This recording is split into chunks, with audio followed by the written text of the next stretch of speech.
Sismo TV presenta Ondas Telúricas. Conduce Jaime Candia.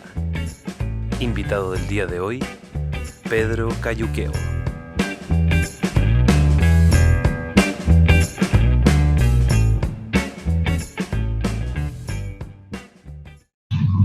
Hola, ¿cómo están? Muy buenas tardes. Estamos iniciando este espacio de conversación con Ondas Telúricas. Es un programa nuevo que estamos iniciando gracias a Estudios Sismo, y hoy día tenemos a un tremendo personaje. Estamos inaugurando un programa, Pedro. Bueno, primero que todo te damos las gracias por haber aceptado esta conversación desde la humilde comuna de Lebu. Yo encantado con la invitación. Conozco Lebu, me parece un territorio maravilloso, tanto paisajísticamente como por su gente, y la verdad es que cuando me invitaron yo acomodé bastante una agenda que está bastante ocupada porque estamos en la promoción del tomo 2 de Historia Secreta, pero encantadísimo de conversar contigo y poder aquí hablar un poquito de un tema que tanto nos fascina como es la historia. De tu libro, de la Historia Secreta Bush 2, que en realidad ha dado vuelta la nación y incluso a nivel internacional ha sacado buenos comentarios. Pedro, la verdad que yo te quiero hacer una presentación como te lo mereces, así que en realidad vamos con ella. Mira, vamos a contextualizar este conversatorio para que después nos relates todas las maravillas de esta gran saga. Mira lo que dice, lo que vais a leer son unas cuantas verdades bien amargas. Mi ánimo no es ofender, solo hacer algunas observaciones para que de ellas tomen las personas cultas y honradas lo útil y prescindan de lo demás. Así parte Las Tierras de Arauco, libro del profesor normalista Manuel Manquilev, publicado en Temuco a comienzos del siglo XX. Descendiente de un destacado linaje de Maquehue y parte de una cierta élite letrada mapuche, la obra del entonces profesor del Liceo de Hombres de Temuco, años más tarde diputado de la República, es un grito de denuncia que remece y enrabia, pero que también conmueve hasta el alma. Testigo privilegiado de un momento clave en la historia mapuche, tiempos en que se consuma el despojo territorial, se delimitan las fronteras de los estados y campea el racismo y el desprecio sobre los otrora afamados araucanos. Manquilev pone con su libro varios puntos sobre las IES. El gobierno de Chile violó tratados, promesas. Hizo pedazos la Constitución declarando la guerra a Arauco en la forma más insidiosa y ruin que jamás una nación lo hiciera. Lo pervirtió hasta matar sus energías y hoy eleva estatuas a esos conquistadores que a fuerza de propagar vicios le permitió quitar tierras, animales y lo que es más, la vida a una nación, escribe. Bien valen estos tiempos constituyentes, en estos días, semanas y meses de efervescencia y lucha social, el estallido de esperanzas, pero también de rabia y descontento, recordar sus palabras y hacernos también cargo de su emplazamiento al Estado, las clases gobernantes y a la propia sociedad chilena. Con estas reflexivas líneas, obviamente te llegaron a la memoria el tiro, ¿verdad?, que acabo de leer, se da inicio, lector, a un libro del cual todos estamos ávidos de aprender y que es necesario socializar y conversar. Sobre todo, por cuanto hemos estado por años sometidos a un continuo de relatos que nos contaron y que no reflejan para nada lo que en realidad sucedió, lo que nos ha llevado a replantearnos la idea de entorno y contexto cultural y preguntarnos cuándo fue que nos sentimos separados de nuestras raíces y nuestros ancestros, qué lecciones de pureza, nobleza, perseverancia y lucha nos dieron y que a cada nuevo despertar sale más a luz. En varias entrevistas que nuestro invitado de hoy ha realizado a diversos medios formales y alternativos, releva la importancia del periodismo histórico y con ello el llamado a buscar en las más profundas fuentes las miles de historias territoriales y culturales que este libro nos relata.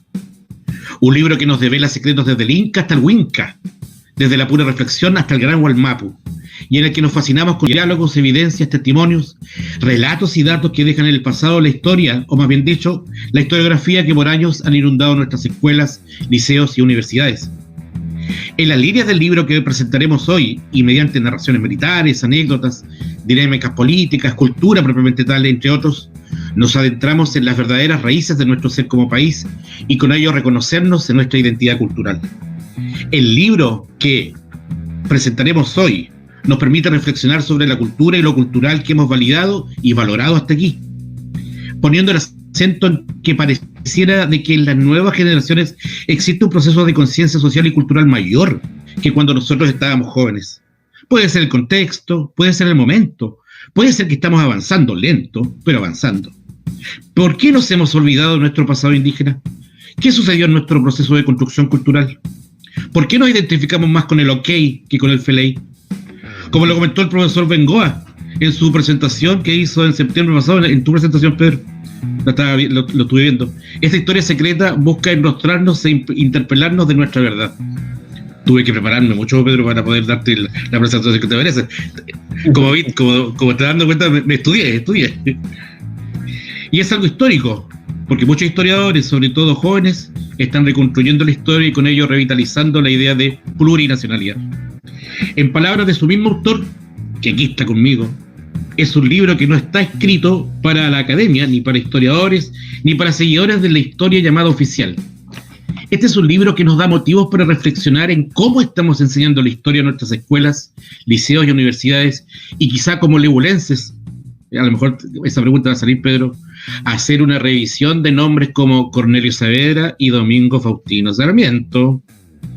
De igual forma, nuestro invitado de hoy nos cautiva con la idea de una utopía nacional mapuche y nos obliga a replantear la política, la historia y la ética.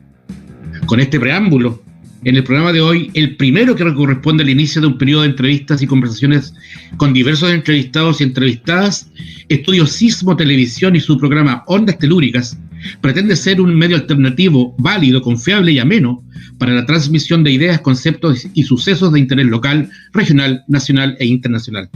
Es elevado el objetivo y es por eso que hoy nos encontramos compartiendo un grato momento con don Pedro César Cayuqueo Millaqueo, periodista, escritor y cronista, quien gustosamente aceptó el estar aquí y presentarnos a nosotros y nosotras, miembros de la provincia de Arauco, su historia secreta Mapuche 2, que viene a continuar la saga que inició con su tomo 1.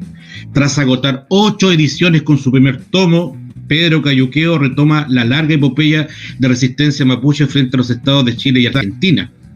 Concluidas las campañas militares, el Gualmapu es ahora un hervidero de colonos, hacendados y negocios con las tierras.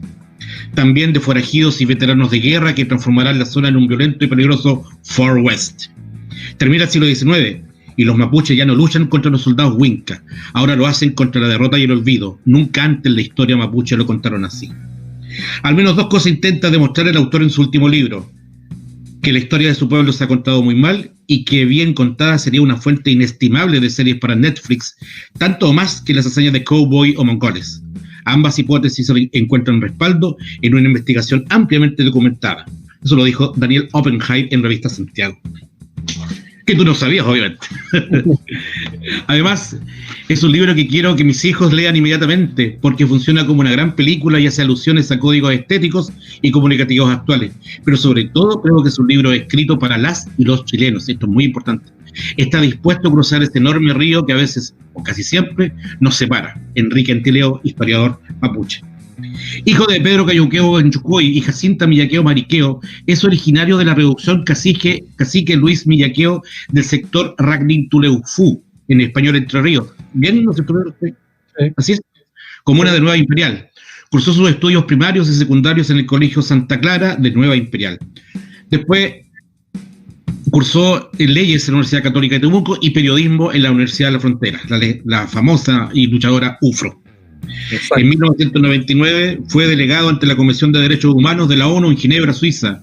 Ha realizado pasantías en comunicación, patrimonio cultural y derechos indígenas en institutos. Leer tu currículum, Pedro, sería otro programa, así que vamos a tratar de resumirlo. También fuiste fundador y director en la ciudad de Temuco de los periódicos Asquintubo y Mapuche Times, miembro de la red de comunicadores mapuche, además de conductor del programa sobre cultura mapuche Culbapu de CNN Chile y VTR. Columnista del semanario de Clinic, revista Caras, y actualmente colabora con los diarios La Tercera y Austral de Temuco, autor de 8 libros de periodismo de opinión y de investigación sobre la temática indígena en Chile y Argentina, todos publicados por la editorial Catalonia. Uno de ellos, parte de una saga, es lo que motiva este encuentro. Dejo con ustedes, amigos de Leu, amigos de la provincia de Arauco, amigos de la región, porque esto se está transmitiendo por vía online para todos, a don Pedro Cayuqueo. Pedro, Espero que haya estado a la altura de la que tú mereces. Yo creo que una de las mejores presentaciones que me han hecho en mucho tiempo. Oh. Lo digo muy honestamente. Gracias, Pedro. Se nota que hubo una preparación y una lectura ahí de artículos y de otras reseñas, lo que te agradezco mucho, porque uno siempre tiene la disposición de participar en este tipo de conversatorios y de aportar en lo que uno ha estado haciendo estos años. Y sentir esa reciprocidad también, esa dedicación, yo lo siento como algo muy, muy genuino y muy valorable. Así que te lo agradezco mucho. Gracias, Pedro, y muchas gracias. Bueno, en realidad que uno para conversar con personas como tú, como intelectuales, yo no sé, bueno, tú eres súper sencillo, te cargan esos cuestiones de intelectual y académicas. Yo estuve, como Mateo, estuve viendo una serie de videos y de entrevistas que te hicieron para preparar esta entrevista. Y bueno, y todos me decían, no, y va a estar con Pedro, un tipazo, dije yo, un tipazo sencillo, que obviamente está lleno de... Oye, Pedro, antes te decía que aquí nosotros tenemos una escuela Domingo Faustino Sarmiento, para entrar en calor nomás, esta como la previa, ¿sí? Para los jugadores de la... Y bueno, también tenemos el tema de Cornelio Saavedra. ¿Qué opinas tú? Siempre y también siempre me preguntan por el tema de la Domingo Faustino Sarmiento. ¿Cómo va a empezar? Pedro. Bueno, son dos personajes absolutamente polémicos y también muy relevantes en aquella historia triste y trágica que caracterizó la relación mapuche con el Estado de Chile y Argentina en el siglo XIX, cuando partió este embrollo que tenemos. Esto yo lo explico mucho en mi obra. Este es un tema que no hay que rastrear hasta los tiempos tan antiguos, hasta los tiempos de la colonia o la relación con la monarquía española.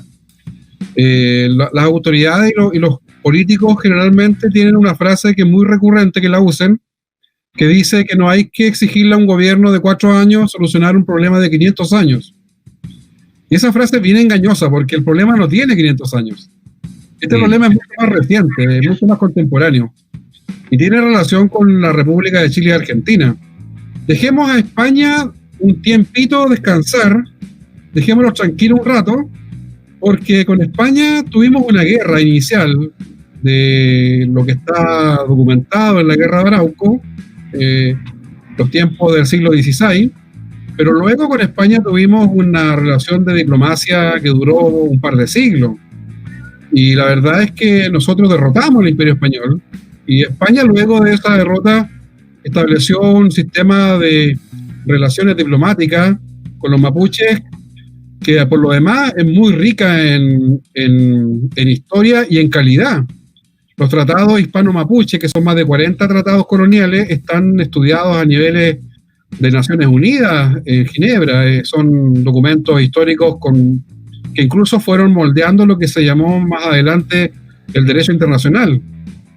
Entonces, dejemos a España tranquila un buen rato y concentrémonos en lo que pasó con la República de Chile y Argentina, que una vez que se independizan, utilizando y montándose sobre el imaginario indígena, no te olvides tú que los padres de la patria utilizaron esta idea de la gesta araucana contra España para digamos, motivarse con ideas emancipatorias. La logia Lautaro es el ejemplo máximo. Cómo tomaron el nombre de nuestro principal prócer mapuche para bautizar a la gran logia que liberó el continente, porque ahí participaban desde Bolívar, Sucre, San Martín, O'Higgins, en fin, los padres de la Pacha sudamericana se mimetizaron con la causa indígena para tener un sustento y una épica que les posibilitara enfrentarse a la metrópoli, a la corona. Y ahí podríamos decir que la figura de Lautaro fue la polera del Che Guevara de aquella época. Si hubieran habido poleras estampadas en esa época, habríamos visto a San Martín, a Bolívar, a todos con la polera de Lautaro. Bueno, Pedro, antes que continúes, disculpa que te interrumpa, solamente decir que quiero contarte también que estamos siendo vistos por amigos y amigos de Cañete. que también tiene una historia muy, y los cercanos, así que saludo también para la gente de Cañete, histórica. Así que todo, a partir de ahora, las pantallas son suyas. Bueno, y son las repúblicas las que a mediados del siglo XIX, para expandir sus dominios territoriales, las que comienzan a observar este territorio mapuche independiente al sur del Biobío, que se mantuvo independiente al menos 80 años después de la independencia, y en el lado argentino también hubo este proceso de... Argentina en el siglo XIX, la primera mitad, era básicamente la provincia de Buenos Aires, más Mendoza y parte del sur de Córdoba. Pero el resto del territorio argentino era absolutamente lo que ellos llamaban territorio indio, que era independiente, era parte de los tratados de los mapuches con la corona. Todo lo que es la provincia de La Pampa, Neuquén, Río Negro, Chubut, era territorio absolutamente independiente y donde las parcialidades mapuches tenían una vida bastante próspera de comercio de ganado, de relaciones comerciales con las provincias argentinas. También, obviamente, conflicto, había episodios bélicos, pero lo que primó durante mucho tiempo fue el contacto y el cruce cultural, comercial, en fin. En ese proceso de invasión militar que las repúblicas toman ya hacia el año 58-59 como un objetivo central, hay dos personajes que tú mencionaste que son clave. Por un lado, Faustino Sarmiento, que fue un pensador, un pedagogo, un intelectual de los más importantes de Argentina, que llegó a ser presidente después de la República, y quien escribió una obra que fue muy influyente en su tiempo, que fue la obra Facundo, Civilización o Barbarie. Y él comienza a teorizar sobre esta idea de que los indígenas eran salvajes, que había que civilizar de alguna otra forma. Y esas ideas impregnaron los pensamientos de aquella época, de un racismo científico también bastante marcado, que a nosotros nos retrataba como indios buenos para nada, y básicamente sociedades primitivas que no tenían ningún aporte que hacer, y por tanto el invadirnos y quitarnos las tierras y avanzar sobre nosotros pasaba a ser casi una acción civilizatoria, casi de una acción filantrópica que nosotros debiéramos agradecerle.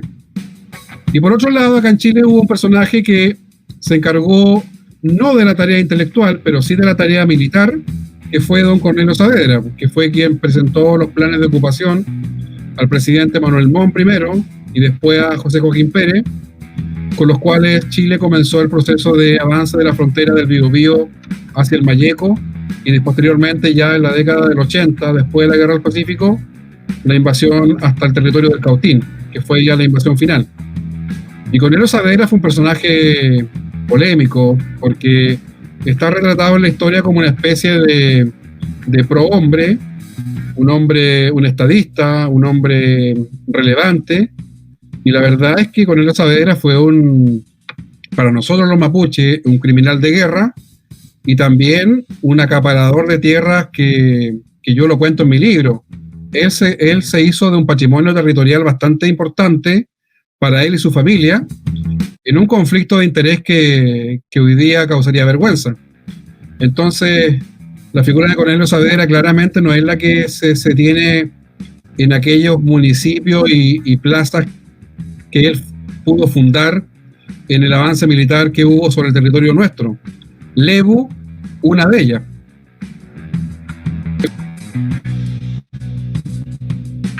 Sí, aquí estoy, Pedro. Lo que pasa es que sí, Pedro, en realidad, ¿y cómo lo hacemos entonces? ¿Cuál es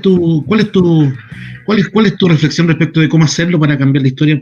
A propósito de un programa que veía cuando te entrevistaban, ¿por qué será que ahora estamos despertando en esto? ¿Qué nos pasó? ¿Qué fue lo que nos pasó? Yo creo que hubo un despertar que algunos datan en el 18 de octubre del año pasado. Yo creo que es un despertar que viene hace bastante tiempo, con erupciones volcánicas periódicas, continuas, y que el año pasado simplemente cristalizó en un movimiento popular y social ya de magnitud jamás pensada. pero cuando observamos, por ejemplo, la lucha estudiantil que viene del año 2011, movilizándose los chicos, las nuevas generaciones, cuando pensamos en la revuelta social que hubo en Aysén años atrás, cuando pensamos en la revuelta que hubo en Magallanes también años atrás, o lo que sucedió en el norte, en la zona de Freirina, descontentos provinciales, descontentos regionales, todo eso yo creo que venía alarmando una protesta social que buscaba un canal de expresión y que no lo tuvo a nivel gubernamental, no lo tuvo a nivel de partidos políticos, no lo tuvo a nivel de la política formal, y estalló en las calles, y estalló de la forma también más violenta que hayamos visto en las últimas décadas.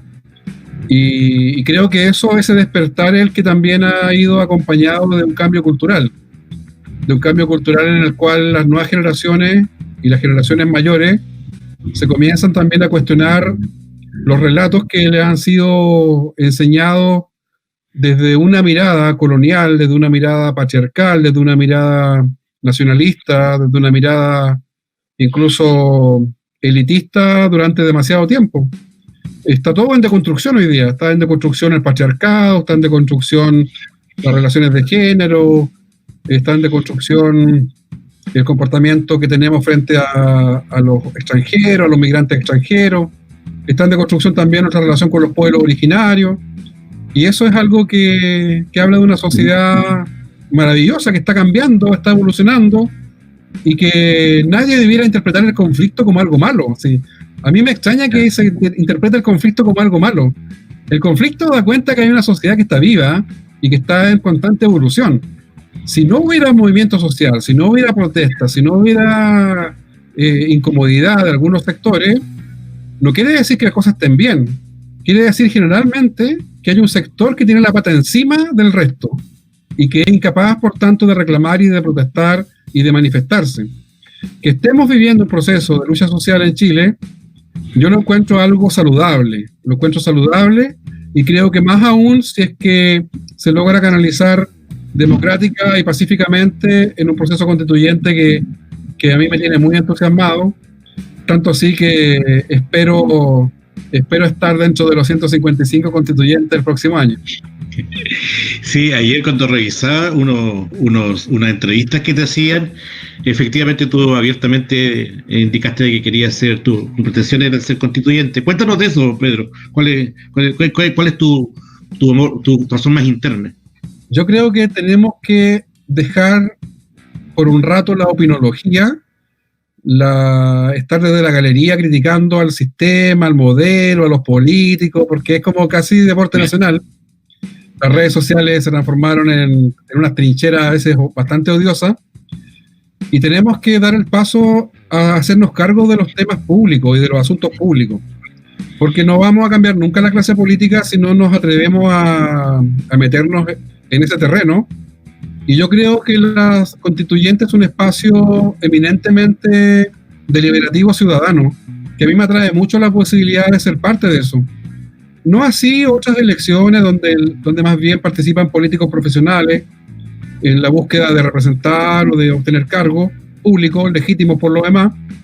Pero para quienes no somos políticos profesionales, yo ni siquiera he militado nunca en un partido a ese nivel, pero para quienes no somos ese tipo de políticos de carrera, yo creo que la constituyente es un espacio bien atractivo porque es un espacio más ciudadano, es un espacio temporal que va a durar 2 años probablemente, y que va a permitir que uno haga el aporte que cree posible hacer ahí sobre este tema que es tan relevante, del tema del reconocimiento a las primeras naciones, a los pueblos originarios.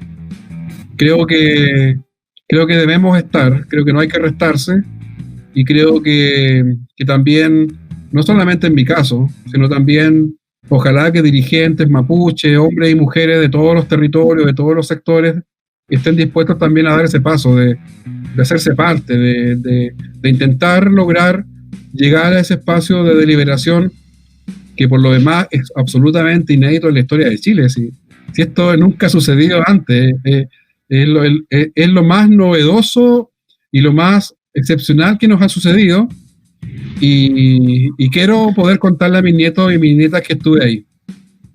Y no hay que farrearse la oportunidad también, po. Entonces, ese es el gran problema. Y qué bueno que estés abiertamente dispuesto, porque varios estaríamos interesados que tú también estuvieras ahí en eso. Bueno, voy a hacer un poquito de publicidad. Tú sabes que también somos un medio sencillo, humilde, pero también tenemos que hacerlo. Estamos en una entrevista en este programa Ondas Telúricas para toda la provincia de Arauco, desde Leu, pero también para las personas de toda la provincia de Arauco, incluyendo saludamos a las personas de Leu, Arauco, Curanilahue y Cañete, que están mirando gracias a Estudio Sismo TV, hoy con un tremendo personaje que está conversando con nosotros, Pedro Cayuqueo, que me siento honrado, lo voy a dejar grabado. Dijiste, Pedro, ha sido una de las mejores presentaciones que te han hecho. Así que lo voy a grabar y lo voy a embarcar y se lo voy a mandar a toda la gente de la TV. Pedro, me pregunta por interno, la típica pregunta, o sea, la gran pregunta que toda persona que ha leído historia querría hacerte, y esta es la oportunidad. ¿Qué opinas tú de la historia que nos enseñaron de Sergio Villalobos? Así, de rompe y ¿cómo se dice? Mira, yo voy a decir algo paradójico. Yo le tengo un gran respeto y una admiración tremenda al Sergio Villalobos, que publicó textos de la época colonial, de los estudios fronterizos. Es un trabajo monumental el que él hizo de recuperación de una historia de relaciones hispano-mapuche, y creo que él incluso es el fundador de una escuela de historiografía que es la historia fronteriza. Y en eso creo que mis palabras coinciden con lo que piensan varios premios nacionales como Jorge Pinto, incluso Gabriel Salazar podría decirte lo mismo, e incluso Leonardo León. El problema con Villalobos es con el Villalobos opinólogo de actualidad. El señor Villalobos tiene un gran problema de desubicación temporal, porque él jura que estamos todavía en el siglo XIX, donde se promovía esta idea del Estado-Nación, el Estado-Nación que solamente aceptaba una identidad, una lengua, una cultura, una identidad nacional, y Villalobos nos advierte que estamos en el siglo XXI, y en el siglo XXI es el siglo de las identidades, de las lenguas, de la diversidad, y en ese siglo XXI los pueblos indígenas queremos sentirnos cómodos en ese siglo XXI, queremos sentirnos parte de la modernidad, pero con obviamente nuestros derechos garantizados, si las sociedades modernas y democráticas han avanzado en ese aspecto. Lo primitivo, lo salvaje, por usar un término de Faustino Sarmiento, sería insistir con esta idea absurda del Estado-Nación que niega la posibilidad de que florezcan otras identidades. Entonces, don Sergio Villalobos, el opinólogo, el escritor de cartas del Mercurio, con él yo tengo serios problemas y divergencias. Pero con don Sergio Villalobos, académico, que publicó una obra monumental sobre los tiempos coloniales, yo tengo el mayor de los respetos, porque es una obra en verdad que hay que leer.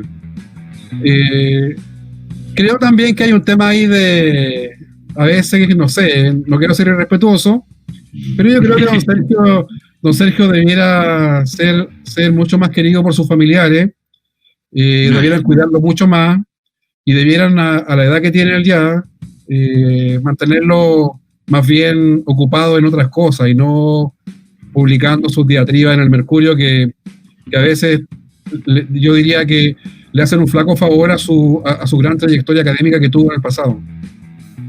Qué bueno, Pedro, y en ese sentido, así como hay Sergio Villalobos, que claro que tienen esta doble careta de bueno en un aspecto, regular, por no decir malo, regular en otras. También tú en algunas entrevistas, para que veas que estudie, en alguna entrevista tú mencionas de que estás bastante contento con la generación de historiadores nuevos, de jóvenes sobre todo. ¿Qué nos podrías compartir al respecto?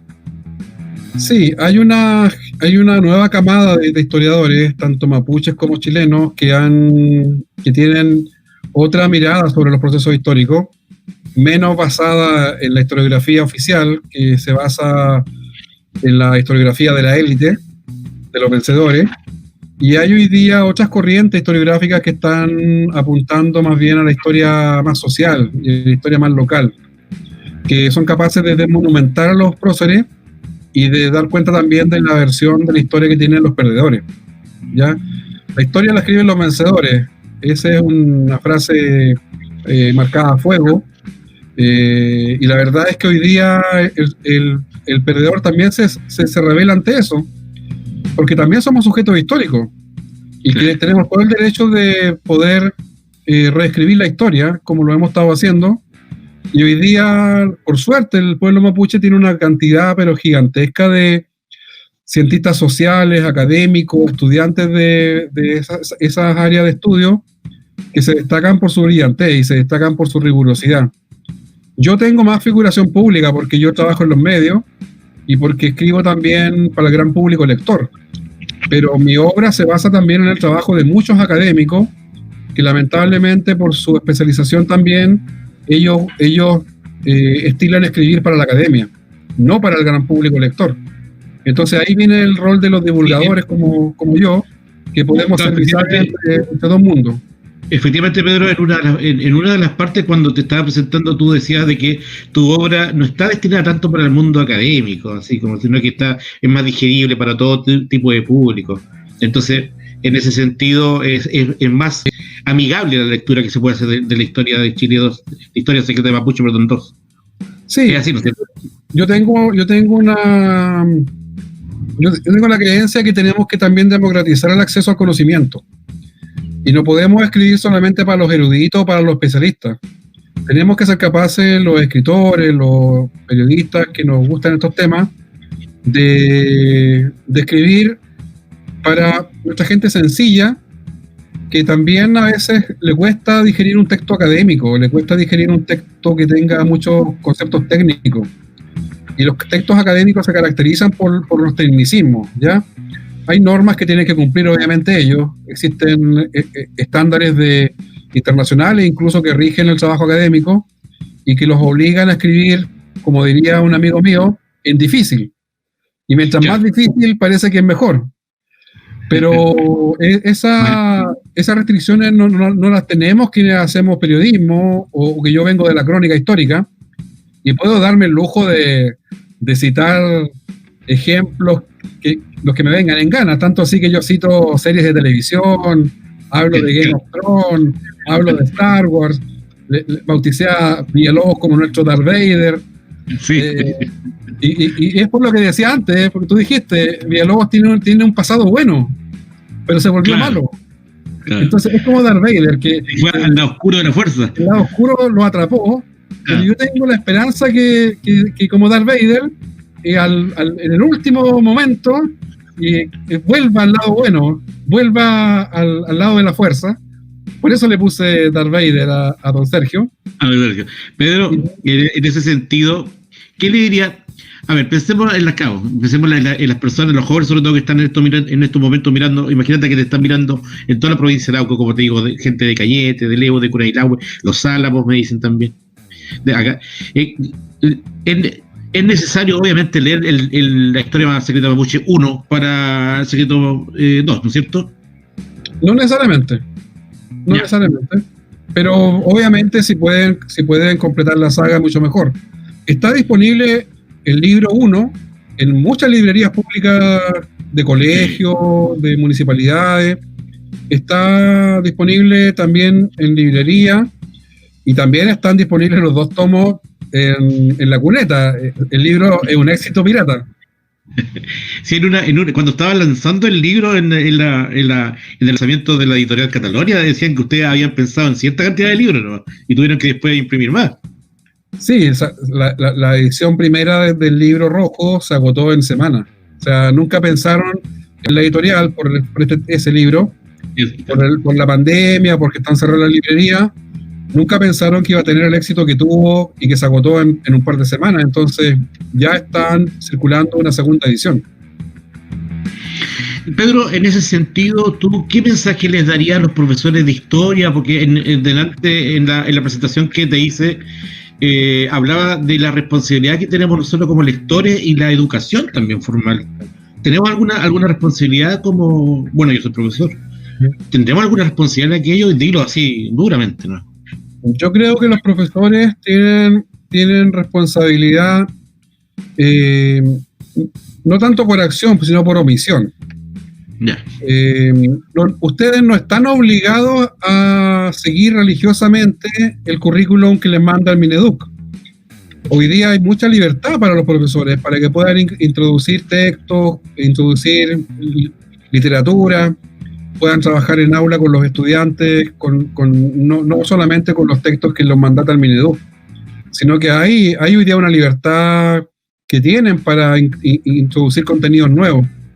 Y mis libros, por lo demás, la mayoría de ellos están dentro del plan lector, están incorporados en el Mineduc.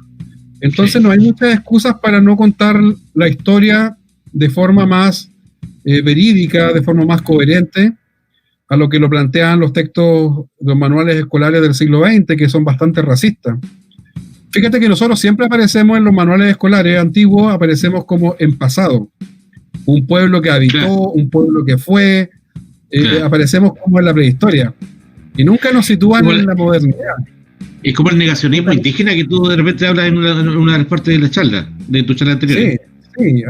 Chile tiene todavía una matriz de proyectarse al mundo como una sociedad blanca, una sociedad sin indios, como decía Diego Barros Arana, muy amigo de Sarmiento, y esa ha sido la matriz cultural identitaria que Chile ha mantenido intacta en el siglo XX y también el siglo XXI. Recién ahora está modificándose eso con algunos cambios en el currículum escolar, pero todavía falta mucho por avanzar, falta mucho para que los niños y niñas de este país tengan motivos para sentirse orgullosos de los pueblos originarios, porque si lo que te están contando de ellos es básicamente que son pueblos del pasado, que son pueblos primitivos, que son pueblos salvajes, que más encima hubo que pacificarlos porque pasaban metidos en pelea, yo creo que nadie se va a querer sentir orgulloso, nadie va a querer ser descendiente de esos indios tal por cuales. Pero si tú logras que los niños y niñas conozcan la verdadera historia, la epopeya gigante, universal, que logró el pueblo mapuche en los tiempos coloniales, de derrotar al principal imperio en el planeta de aquella época, España. Luego, la riqueza ganadera, el bienestar, el buen vivir, el desarrollo económico que logró el pueblo mapuche en ambos lados de la cordillera. Un pueblo rico, un pueblo desarrollado, de alta cultura, de textiles maravillosos, de platería maravillosa, de comercio mapuche con las provincias argentinas, con las regiones chilenas, de los mapuches exportando charqui, exportando cuero, exportando insumos para la industria alimenticia mundial. Si tú contaras realmente esa historia no contada, que yo le llamo historia secreta, tú tendrías a niños y niñas de todas partes del país, de todas partes de la provincia de Arauco, orgullosas de vivir en un territorio donde también vivió Quilicura, Caupolicán, Lautaro, y la provincia de Arauco, déjame decirte, la provincia de Arauco es una de las más históricas de este país. Sí, por supuesto, absolutamente. Y por eso te preguntaba, porque me da la sensación de que como que no nos instan todavía por lo menos los que somos más entraditos de edad, no nos instaron esa importancia para nada. Como que, y como decías tú también en otra entrevista que tenías, que te vi también, que ahora que las nuevas generaciones están distintas, ahora están aprendiendo más al respecto. Pero fíjate que yo cuando era niño, y fui niño en los 80, yo era de una comunidad mapuche. Yo era de una comunidad mapuche, y en la escuela, el Nueva Imperial, en la escuela urbana, me enseñaban que las machas eran brujas, brujas. Y yo tenía una tía... ¿Y tu profe? Mi profe que era un muy buen tipo, pero estaba absolutamente perdido en su pedagogía, y me enseñaba que las machas eran brujas o hechiceras, y yo tenía tías que eran ayudantes de machi, tenía una lamien de la comunidad que era machi, y que para mí era la mujer más bondadosa y más querible que teníamos en la comunidad. Entonces yo tenía ese choque tremendo en el colegio cuando niño, porque me encontraba con que todo lo que yo sabía que existía en mi comunidad, que era algo maravilloso, bello, noble, en el colegio me lo retrataban como cualquier cosa. Y ese choque fue tremendo porque imagínate, yo tenía mi cultura bastante fuerte y mi identidad bastante orgullosa, la llevaba a todos lados conmigo, pero piensa tú en un niño mapuche urbano, por ejemplo, que no tuvo esa posibilidad de tener su cultura, su identidad, su origen reconocido, su origen fortalecido. ese niño que escucha esos garabatos contra su ancestro, ese niño no va a querer nunca identificarse con esa gente, va a querer cambiarse el nombre, va a querer mimetizarse con los Wincas, va a sentir vergüenza. Y eso de hecho, Pedro, en una entrevista que tuviste para el canal Católico, parece, cuando te entrevistaron en Santiago, en una parte ahí con arbolitos, hace tiempo atrás, tú hablabas de lo triste que era la experiencia con los niños en esa época, que justamente lo apuntaban con los dedos. Sí, un racismo muy marcado en esa época. Y, bueno, el bullying siempre ha existido, ahora le ponen nombre gringo, pero eso ha existido siempre, y la verdad es que hubieron generaciones mapuche que lo pasaron pésimo, y de hecho nuestros padres, nuestras madres lo pasaron peor que nosotros, porque a ellos se les prohibió incluso el hablar nuestra lengua en los internados, en los colegios de aquella época, la mayoría a mano de los curas, y la verdad es que lo pasaron muy mal. Y eso explica, por ejemplo, por qué nosotros hay una generación completa de nombres cristianos, Pedro, Rodrigo, María, los Juanes, está lleno de Juanes mapuche. ¿Y por qué pasó eso? Porque nuestros padres consideraron que ya teníamos apellido mapuche, ya teníamos posibilidades de que nos discriminaran, ya éramos morenos, ya éramos de tez más oscura, en un país que se jura de blanco. Entonces ellos dijeron, bueno, al menos pongámosle un nombre que no lo molesten. Pongámosle Pedro, pongámosle María, pongámosle Alejandra. Y yo le pregunté una vez a mi madre eso, le dije, mamá, ¿por qué yo me llamo Pedro y no me llamo Lienturro o Galvarino o Lincoyano, Purén? Y me dijo, bueno, porque era una manera igual de protegerlos a ustedes, de evitarles lo que pasamos nosotros. Pero fíjate que hoy día se dio el proceso inverso. Hoy día mis hijas y también mis sobrinos, todos tienen nombre mapuche, todos.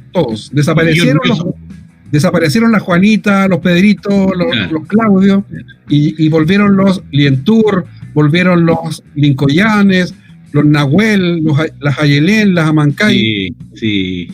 Y ese proceso está floreciendo en todas partes.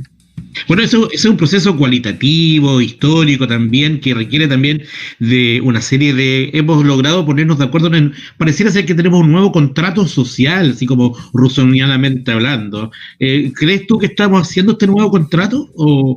Sí. O sea, sí, es así, ¿no es cierto? Yo creo que sí, pero lamentablemente la clase política es la última en enterarse.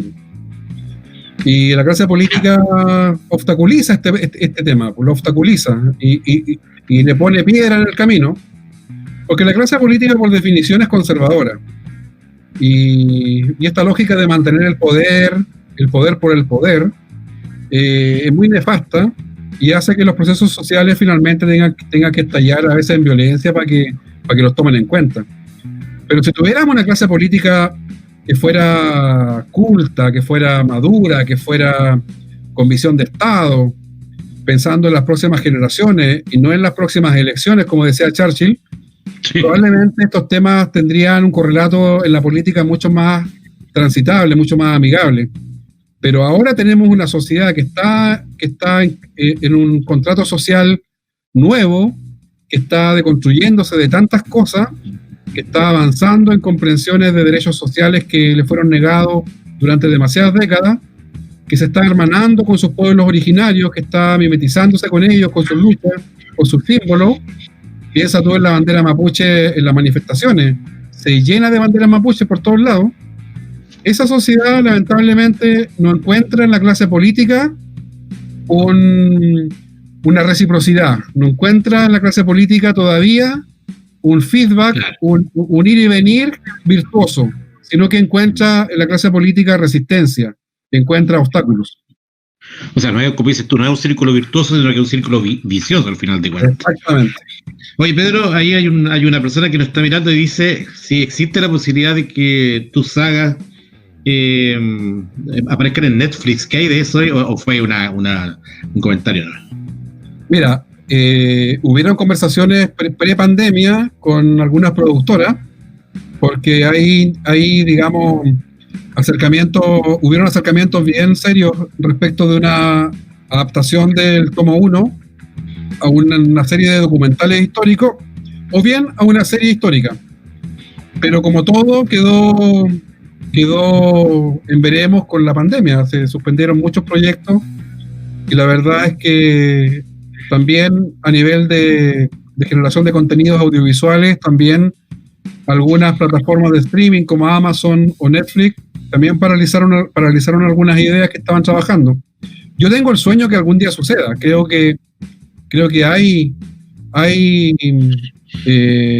contenidos, hay historias, hay capítulos que son absolutamente traspasables a lo audiovisual. Yo intento escribir mucho con la idea del audiovisual, pensando que esto puede ser una serie o una película, para hacerlo más entretenido también para el lector, para que no sea una lata estar leyendo historia y no tiene por qué ser fome, si la historia puede ser absolutamente entretenida. Oye, Pedro, tú dentro, te cuento que también soy parte de un equipo de trabajo y hay una compañera de trabajo que va a hacerte una serie de preguntas en off, pero antes de darle el pase a ella, tú siempre cuentas el relato de una carta que te llegó a propósito del libro, que es súper emocionante. No sé si nos podrías contar algo al respecto. ¿Te refieres a la carta de un descendiente de don Domingo Salvo, el general de la pacificación? Efectivamente. Bueno, esta fue una carta que me llegó vía redes sociales, primero como mensaje en Instagram, una persona que leyó mi libro, el tomo 2, bueno, y también el tomo 1, y que me planteó de entrada y me dice: yo soy descendiente del general Domingo Salvo, y leí su libro. Yo me asusté porque don Domingo Salvo fue un criminal de guerra que yo lo dejo bastante mal parado en mi libro. Fue parte del grupo que operó en la zona de Los Ángeles, Santa Bárbara, Mulchen, al mando de Cornelio Saavedra, y que estuvo denunciado en su minuto también en la época por crímenes de guerra y también por acaparamiento de tierra. Entonces yo dije, chuta, este descendiente debe estar enojadísimo conmigo, y ya yo estaba buscando el teléfono de un abogado que me pudiera defender de las querellas. Y la verdad es que esta persona me sorprendió porque leyó el libro y la verdad es que se hizo cargo de la historia de su ancestro. Se hizo cargo muy sabiamente de la historia de su ancestro. Fue capaz de reflexionar críticamente respecto de lo que su ancestro había hecho y me planteó contarme su propia historia. Y me contó su historia familiar. Y me contó que efectivamente él era descendiente de Domingo Salvo, que algunos familiares todavía tenían fundos heredados de esa época, que a otros les había ido no tan bien, como todas las familias, y que él agradecía que yo contara esa historia porque él también había logrado aprender algo de su propia familia que desconocía. Porque obviamente nadie le transmitió a él que su bisabuelo había sido un criminal. Le transmitieron probablemente una historia mucho más maquillada de un general de ejército, un hombre destacado, propio, casi merecedor de un monumento. Y este ancestro y este lector se lo tomó muy bien, se lo tomó de forma muy sabia, y la verdad es que él me agradeció en su carta lo que yo había escrito, y al final me dice un párrafo muy bonito, me dice: don Pedro, esta historia mapuche no es solamente la historia de ustedes, esta historia mapuche también es mi historia. Y yo creo que logré un objetivo que me propuse al escribir el libro, que no solamente fuera una historia interesante para los mapuches, que también fuera interesante para el otro bando, por así llamarle, que necesita también que le saquen la venda de los ojos, porque hay mucha gente que es racista, que es antimapuche, pero lo es porque nunca nadie les contó la otra versión. Claro, eso es por ignorante. Sí. Pedro, ahora viene el equipo a hacerte unas preguntas.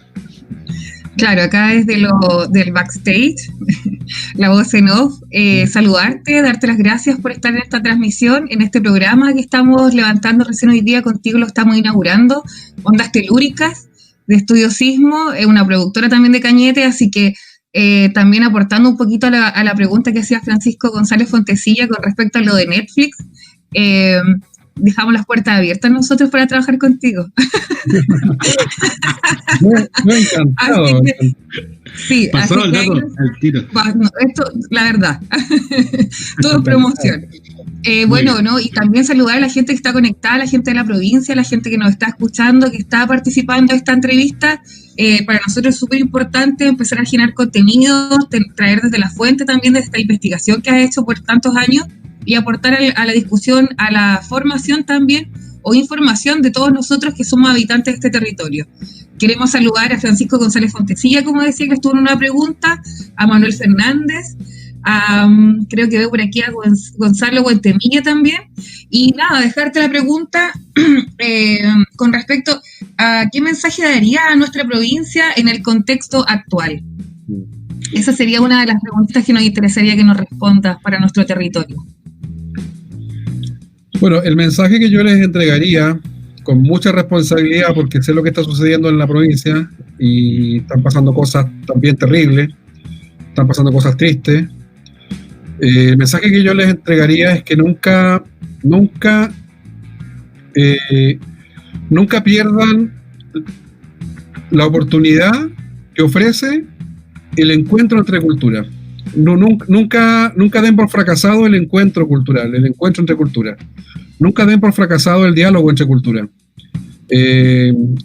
No puede ser que el enfrentamiento y la confrontación nos ganen cuando lo que tenemos que construir es un territorio común, un territorio compartido. Un territorio compartido entre habitantes que son de origen indígena, habitantes que no son de origen indígena, que no tienen por qué cargar también con la mala historia que se ha acumulado por tanto tiempo. Hay un planteamiento de una ética, de una ética cultural mapuche, que tiene que ver también con la convivencia con el otro. No podemos transformar el territorio maravilloso que es la provincia de Arauco en un polvorín, en un lugar de enfrentamiento entre vecinos, entre hermanos, y creo que ese es un mensaje que también le entrego a mi gente mapuche. Hay que ser muy sabio a la hora de elegir formas de lucha que nos permitan avanzar en nuestra conquista de derechos. Y no sé si sea el enfrentamiento y sea en algunos casos también la confrontación la que nos va a llevar a un destino que nos convenga a todos. Eso es distinto al derecho a la autodefensa que tenemos, los que tenemos todos, y tienen las comunidades y tienen los pueblos originarios en todas partes. El derecho a la autodefensa es irrenunciable, pero hay una delgada línea entre la autodefensa y el ataque. Y yo creo que ahí tenemos que tener cuidado, tenemos que tener ojo, porque lamentablemente, para bien o para mal, hoy día habitamos un territorio maravilloso en este rincón del planeta, pero lo estamos compartiendo con otras culturas, con la cultura chilena, lo estamos compartiendo incluso con colonos que llegaron a fines del siglo XIX y comienzo del siglo XX. Y sus descendientes no tienen por qué cargar con la mala historia. Tenemos que ofrecer, yo creo, la mano y ofrecer la palabra verdadera, antigua de nuestra gente para lograr un entendimiento. Tienen que haber actos de reparación, obviamente. Tienen que haber actos de restitución territorial, también lo tienen que haber. Pero yo le cargaría la mata no tanto al pequeño parcelero o a aquel que tiene una casita de agrado a la orilla del lago. Yo más bien pensaría en que aquí tenemos un gran enemigo común y que no está de más decirlo, que es la gran industria maderera forestal, que está generando un daño tremendo en los ecosistemas sureños, que genera conflictos también a nivel de paz social y que tiene documentados litigios con las comunidades antiguas, tiene litigios que están en el tribunal hace 40, 50, 60 años, y por ahí yo creo que habría que apuntar más bien los dardos de cierto sector del movimiento mapuche. Mi llamado, por tanto, es un llamado a la paz y un llamado al diálogo entre nosotros. Claro, ¿cómo poder nosotros compartir este territorio tan generoso también, Huelmapu, donde cabemos todos y todas? Así que súper importante ese mensaje de paz, de armonía y de compartir, de reconocernos como habitantes que cabemos todos en este territorio. Súper bien. ¿Sabes qué? No sé si viste la introducción que tuvimos al principio del videito donde aparece la clava, que está acá en la entrada de Cañete, claro. Y la pregunta es, ¿cómo crees que el mapuche puede llegar a sentirse con el símbolo y qué hay en esa entrada?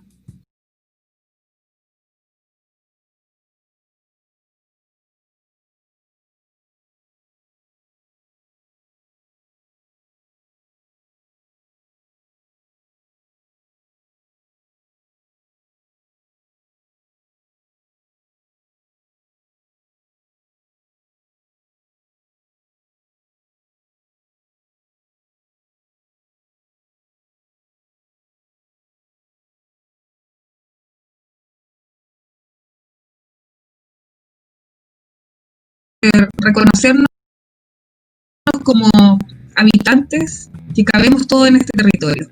Súper bien. ¿Sabes qué? No sé si viste la introducción que tuvimos al principio del videito donde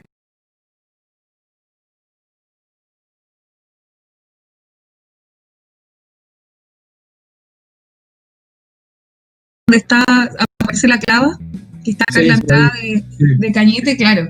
Y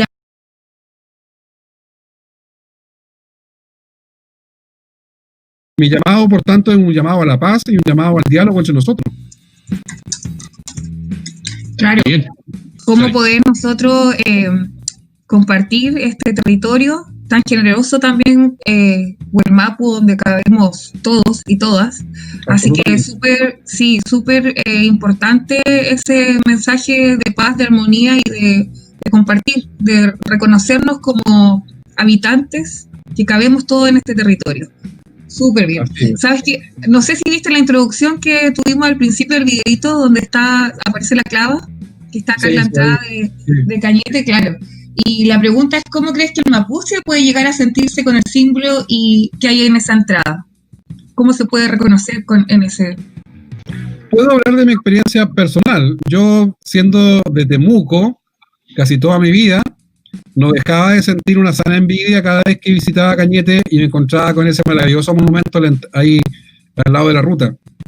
Porque en verdad es un monumento muy simbólico. La clava es digamos un símbolo de relevancia en nuestra tradición militar, tradición política, un símbolo de mando, un símbolo que es, digamos, de presencia también ahí de una cultura anterior a la llegada de los europeos. Y yo creo que ese monumento, quienes fueron los autores o los impulsores de ese monumento, que no sé cuántos años tendrá, fueron muy sabios al respecto, porque en verdad que da cuenta de un símbolo de gran significación para nosotros. En Temuco, lo único comparable a esa clava era una cruz gigante que está en la entrada de Temuco, una cruz católica. Entonces noten ustedes el contraste. Temuco, que se ufana de ser una ciudad que está enclavada en el territorio mapuche más tradicional, con una cruz católica, que está bien, nada malo con los católicos, pero y Cañete, en cambio, una ciudad que está ahí en la provincia de Arauco, un poco a trasmano de la Ruta 5 Sur, pero que tiene un hermoso monumento que yo creo que da cuenta además de la historia rica que tiene esa zona. Cañete, todo lo que es el cordón de Arauco, es una zona que en términos de historia antigua, yo creo que le da, no sé, supera con creces lo que es la historia de la Araucanía.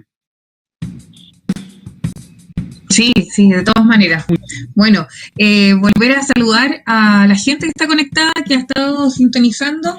Mira, me están llegando preguntas por interno. Me dicen quién y dónde vivían los loncos de este territorio, ¿verdad? Que decía que hay una persona de Hualpén también que está saludando. Ah, sí, teníamos también a alguien de Hualpén. Así que, bueno, saludarlos a todos, a todas, agradecerles estar conectados, agradecerle a Pedro. Hay otras preguntitas por ahí. Yo creo que la gente también quiere saber cómo estamos en el tema de la promoción de este segundo tomo. Poder saber dónde adquirir tus libros, claro, ahí lo tenemos. Vamos a hacerle más publicidad al libro y lo vamos a poner acá también. Todos con nuestros libros. Bueno, yo no sé si se debía al revés, al derecho, pero ahí está. Bien. Mira, los libros están ya distribuidos o en distribución a todo Chile, en librerías digamos, de tanto las que están en los malls como las que son librerías más independientes. Está disponible también, ahora que estamos en pandemia y que se pusieron de moda los delivery, también las librerías y las editoriales tienen sistemas de entrega a domicilio que están muy bien implementados en el último tiempo. Entonces los pueden comprar por internet y les llega a los domicilios, los mandan por correo. Casi todas las librerías tienen incorporado hoy día el sistema de reparto a domicilio. Y también está en formato, para los que son más modernos, está en formato electrónico, para que lo lean en la tablet, en los teléfonos o en los computadores. Ahí lo pueden encontrar en plataformas como Google Books como Amazon y otras más que donde está toda mi obra está ahí, está disponible en formato electrónico. Y por último, también está, como les dije hace un rato, en las mejores librerías piratas que hay en las cunetas de todo Chile. Muy bien. De ahí somos nosotros, de ahí nos informamos. No sé qué piensas tú, Pedro, pero yo prefiero el papel. Papel. Yo también. Lamentablemente, aunque entre en contradicción con mi rechazo a la industria forestal y la celulosa, también prefiero el papel. Hay una contradicción rara ahí, pero bueno. Porque somos, no sé, yo no me puedo acostumbrar a leer en la tablet, no puedo. Ya. No. Sí, no, es complejo. Bueno, yo creo que ya estamos en el tiempo, pero no sé, sería importante cerrar, Pedro, con, bueno, como te digo, reconociendo la investigación que has hecho tú y que han hecho muchos y muchas también, acercarnos la historia un poquito más, a conocernos, a desprejuiciar todo el tema de lo que tiene que ver con nuestros orígenes, pero sería por lo mismo también para este legado, el lenguaje sabemos que es súper importante, cómo poder no confundirnos de repente, por ejemplo, con el mismo tema que el Mapuzungún, según el territorio se habla en diferentes partes, entonces ahí a lo mejor un poquito como contarnos algo sobre eso. Bueno, los mapuches tenemos una identidad, pero no somos idénticos. Ya, esa es una máxima que hay que agarrar en bronce en todas partes. Tenemos una identidad los mapuches, pero no somos idénticos. Tenemos distintas realidades territoriales, geográficas, culturales, lingüísticas. Y la verdad es que eso es algo bastante rico en diversidad. No es un problema. Los mapuches somos diversos. La realidad de los lafkenche, la gente de la costa, que son los que habitan ahí en la provincia de Arauco hacia el sur, es distinta a la gente de los valles interiores, es muy distinta a la gente de la precordillera, de los Andes, y es más distinta aún a la gente que está al otro lado de la cordillera, en Puelmapu, en la Argentina. Entonces, somos un pueblo diverso, que tiene distintas denominaciones también por territorio, que tiene también distintas dinámicas ceremoniales por territorio, que tiene distintos linajes territoriales, liderazgos territoriales, que eso también es una riqueza que tenemos. Y yo creo que esa diversidad no es un problema, es una fortaleza. Es una fortaleza incluso en los tiempos actuales. Y creo que lo que debe suceder es que desde el Estado se nos tiene que sacar las manos de encima para que podamos nosotros también fortalecer instituciones propias, basadas en nuestra cultura, en nuestro feyentún, en nuestras creencias, y podamos desarrollar un autogobierno y un gobierno mapuche que se base, digamos, en lo que fueron nuestras antiguas formas propias de organizarnos. Esas formas propias antiguas son muy sabias, son muy democráticas, son muy beneficiosas, no solamente para el mapuche, también pueden ser muy beneficiosas para la población no indígena que habita el territorio, y que yo creo que sería muy beneficiada con un modelo de desarrollo, por ejemplo, que no se base en la extracción de materias primas, que no dañe el medio ambiente, conceptos de democracia y de participación que son mucho más tendientes a la participación activa de la gente y no tanto a la representación como hoy día se da en los modelos de partido y otro tipo de instituciones. Yo creo que hay muchas formas mapuche de hacer las cosas que serían muy atractivas para la gente no indígena y que podrían sumarse ellos incluso a ser beneficiados con esas formas mapuche de hacer las cosas. Por eso que yo planteo esta idea de la mapuchización, de que el chileno tiene que mapuchizarse. Si a nosotros nos quisieron chilenizar y no pudieron, porque no lo lograron, ahora pasemos nosotros a la ofensiva y nosotros comencemos a mapuchizar a la población que habita ese gran territorio llamado Gualmapu. Ustedes probablemente, muchos de ustedes, no van a tener quizá la posibilidad de autodenominarse mapuche, porque a veces la gente igual tiene una concepción de la identidad más bien basada en los apellidos o en cierto linaje histórico. Pero ustedes sí son habitantes del Gualmapu, por tanto ustedes son hijos del Gualmapu también. Oye, Pedro, me preguntan a propósito por interno si existe una especie de problema de unificación del pueblo mapuche, si habría problemas en aquello o cómo lo ves tú eso. Lo que pasa es que la unificación nunca va a ser absoluta en temáticas que son, por ejemplo, de liderazgo o de representación política. Somos diversos y esa diversidad hay que respetarla. Pero sí hay unificación en torno a una identidad, tenemos una bandera común, tenemos una lengua bastante común, tenemos también el deseo de seguir proyectando nuestra nación al futuro, y eso nos unifica. Pero los liderazgos son territoriales, los liderazgos son incluso a nivel de LOF, a nivel de comunidades, y eso es algo que no hay que perder. No tenemos que perder de vista que esa cultura nos ha permitido resistir durante cientos y quizás miles de años, y es fruto de una evolución virtuosa. Entonces, yo no sería muy partidario de buscar a toda costa una unificación en términos dirigenciales o en términos políticos que vaya contra, digamos, un modo de ser mapuche que fue y sigue siendo muy orgulloso de su autonomía territorial. Sí, pues incluso de repente en alguna conversación acá las personas dicen, hay grupos que son más violentos, más bruscos, otros que son mucho más familiares, más amables, entonces la gente percibe esas características, diferencias, piensan que existe una tremenda diferencia entre distintos pueblos mapuches. No, yo creo que hay territorios en donde la violencia no ha sido, creo yo, provocada generalmente, mayoritariamente por los mapuches. Hay zonas violentas, históricamente violentas, porque han habido despojos, han habido asesinatos, han habido crímenes brutales que afectó también a nuestra gente. Y la violencia mapuche que estalló en las últimas décadas, yo creo que tiene mucho de respuesta a esas otras violencias. Violencia estatal, violencia patronal, violencia paramilitar también. Y yo creo que también tenemos que ser justos al respecto. Los mapuches, con todo lo que uno pueda reconocer que existen expresiones a veces de violencia política, yo no me pierdo al respecto. Nosotros no somos los victimarios. No puedes tú acusar a un pueblo de ser victimario cuando hemos sido víctimas por más de un siglo. Lo que hay hoy día son expresiones de descontento y de rabia y de malestar, pero que si somos sabios vamos a saber encauzar de forma pacífica y democrática en el futuro.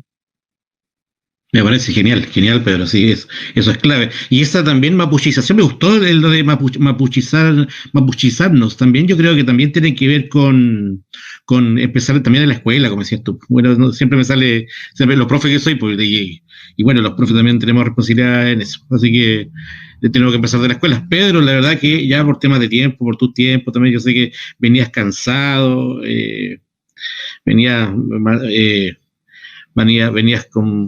con muchas cosas encima, y nosotros, la verdad que simplemente agradecerte por este momento, Pedro, no sé, tú, la productora también ya está agradeciéndote, Pedro, no sé, te quiero agradecer en nombre de la provincia de Arauco, de la gente de Lebu, de Cañete, por este ratito, que fue muy importante. Hay gente de Concepción, también de Hualpén, que estuvo mirando, y de distintas partes de la región.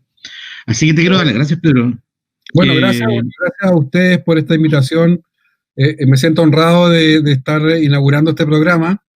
Lo siento como un honor que agradezco.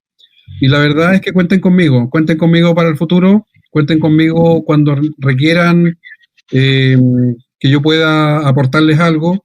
Y esperemos que la pandemia nos dé un respiro a futuro para que podamos visitar esa zona maravillosa y tan bella del territorio que requiere este encuentro, requiere esta posibilidad de diálogo entre nosotros para que vayamos forjando un destino común. Estamos condenados o bendecidos a vivir juntos. Así que encontremos la forma amigable de hacerlo. Pedro, mira como me siento honrado, la verdad, y te lo digo así, voy a ser súper egoísta, pero me voy a dar el lujo que Pedro me haya dicho que ha sido una de las mejores presentaciones, y quiero hacerte una finalización. Y ahí me la dudas, a lo mejor no salió tan buena. Sin lugar a dudas, hemos sido parte de una gran presentación y hemos compartido con un autor de renombre, quien solo pide producir algo en nuestras conciencias y generar cambios. Con ello se siente pagado. Quedamos muy agradecidos, Pedro, de tu disposición, y sin duda que estaremos atentos para futuros encuentros, quizás al lado de un lago, quizás al lado de un mate, quizás al lado de un gran fogón. De esta forma, damos por finalizada la presentación del libro Historia Secreta Mapuche 2 de don Pedro Cayuqueo, como inicio de un ciclo de charlas y entrevistas de Estudios Sismo Televisión que busca hacer un aporte al desarrollo provincial y regional en materia de cultura y educación. Esperamos que nos encontremos en otro momento y de esta forma construyamos juntos una nueva historia. ¿Cómo salió? Excelente, excelente. Gracias, Pedro. Bueno, Pedro, nada más que decir, no te quedamos más tiempo. Muchas gracias desde Lebu, desde Cañete, desde Los Álamos, desde Curanilahue, desde la provincia de Arauco, Concepción, Hualpén. Nos veremos hasta la próxima oportunidad. Creo que ya, Peñi.